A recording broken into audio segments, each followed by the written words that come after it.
Assalamualaikum warahmatullahi wabarakatuh. Untuk tajuk kita pada hari ini, Sirah tahun 2, kita akan mengajar tajuk Perjanjian Aqabah. Perjanjian Aqabah. Baik, kita teruskan perenggan yang pertama.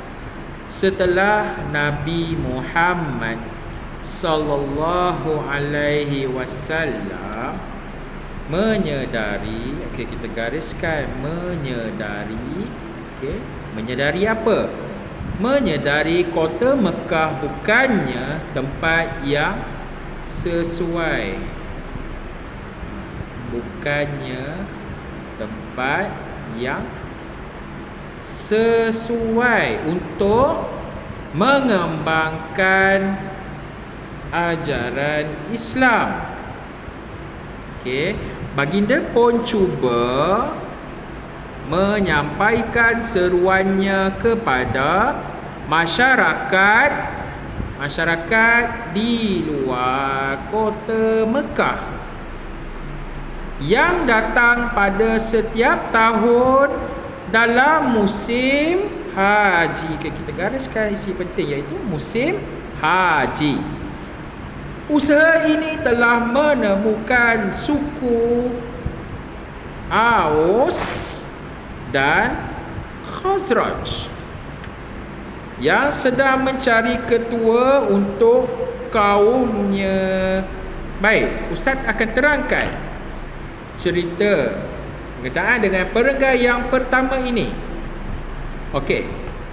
Setelah Nabi Muhammad sallallahu alaihi wasallam sedar yang kota Mekah bukan tempat yang sesuai untuk mengembangkan ajaran Islam. Peranan Nabi Muhammad ini ialah untuk mengembangkan seruan ataupun menyampaikan ajaran Islam kepada umat manusia, bermula dari kota Mekah. Namun malangnya Nabi Muhammad sedar kota Mekah adalah bukan tempat yang sesuai untuk menyebarkan ataupun mengembangkan ajaran Islam. Selepas itu, baginda membuat keputusan untuk mencuba menyampaikan seruan ataupun ajaran Islam kepada masyarakat di luar kota Mekah. Dan kebetulan pula pada musim haji,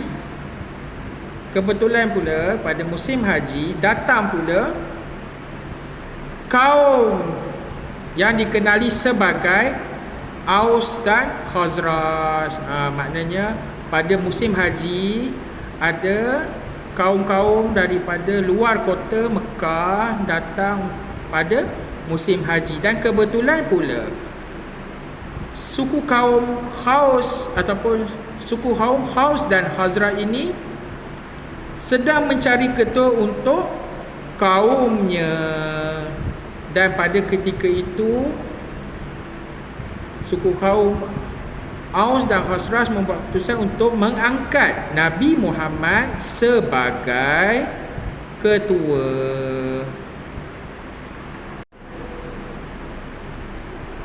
Dalam musim haji tahun 10 kerasulan Nabi Muhammad sallallahu alaihi wasallam telah dapat mengislamkan dua orang dari suku Khazraj, dan berikutannya seramai 6 orang. Pada 621 Masihi, seramai 12 orang pula telah memeluk Islam dan membuat satu perjanjian, iaitu Perjanjian Aqabah Ula. Kita gariskan Perjanjian Aqabah Ula.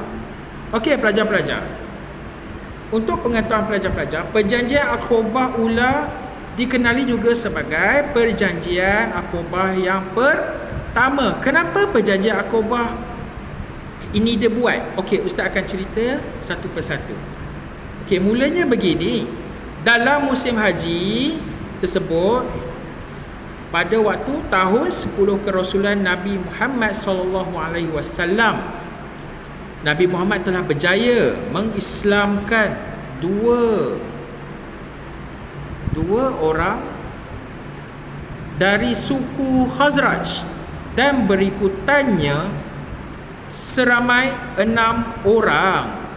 Nampak peningkatan daripada 2 orang kepada 6 orang pada suku kaum Khazraj sahaja.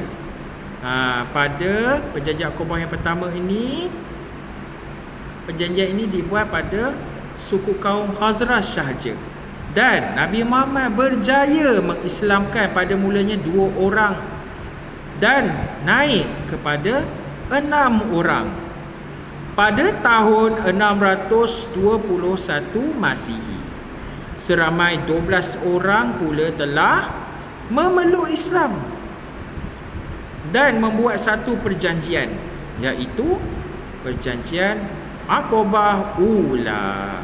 Daripada 2 orang naik kepada 6 orang, dan seterusnya menjadi 12 orang pula yang telah berjaya Nabi Muhammad mengislamkan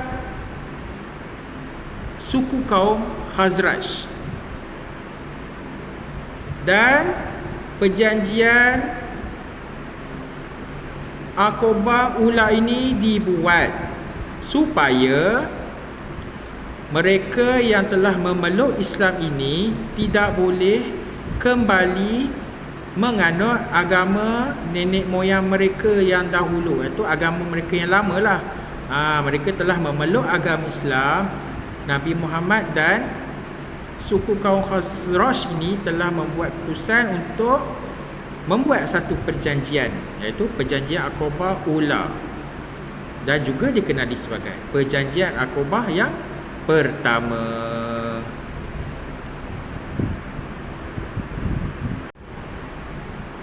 Pada tahun 622 Masihi, seramai 75 orang dari suku Aus dan Khazraj.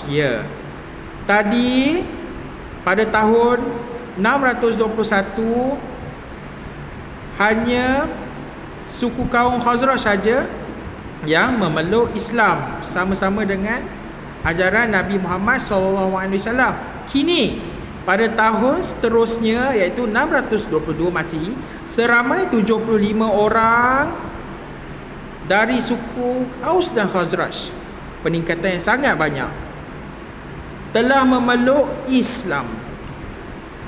Nabi Muhammad telah berjaya mengislamkan 75 orang daripada suku Aus dan Khazraj. Mereka telah membuat perjanjian yang dikenali sebagai perjanjian Aqabah Tsaniyah. Perjanjian Aqabah Tsaniyah ni juga dikenali sebagai perjanjian Aqabah yang kedua. Tadi perjanjian Aqabah yang pertama, perjanjian Aqabah Ula, yang hanya melibatkan Nabi Muhammad SAW dan suku kaum Khazraj sahaja. Dan pada tahun 622 Masihi, seramai 75 orang daripada suku kaum Aus dan Khazraj telah bergabung, berjaya memeluk agama Islam yang dibawa oleh ajaran Nabi Muhammad SAW, dan mereka pun telah membuat perjanjian Aqabah Tsaniyah, iaitu perjanjian Aqabah kedua. Okey,